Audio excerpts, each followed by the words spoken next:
Joo, no persut on, se on vähän niin kuin nämä magatyypit, että 2016 oli ihan siistejä, mutta 2024 niin vähemmän siistejä.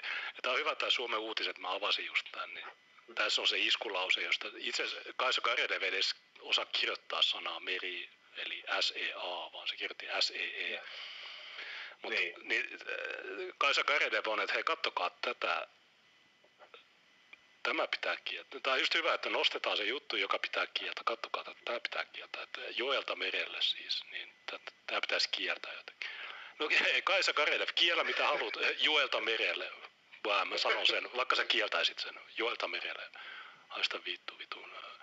Ja Karjalev nyt toi kuulostaa juutalaiselta. Twitterissä mä sanoin, että jos oltaisiin mennyt muutama vuosi taaksepäin, oltaisiin sanottu, että afrikkalaisen kanssa avioliitossa oleva kansanedustaja, joka vaatii tiukempia vihapuhelakeja arkipäivän rasismiin vedoten, niin minkä puolueen edustaja se olisi? Kaikki olisi sanonut, että vihreitten. Niin no siis... Se on peruseen ykkösnyrkki. Ei sinänsä juutalaisia hirveästi ole mitään vastaan, paitsi muutama teratavu dataa, mutta luulisi, että näidenkin kannattajat olisi, että no, miksi tämä on joku juttu nyt? Miksi tämä on joku iso juttu? Ketä kiinnostaa juutalaista? Oikeasti.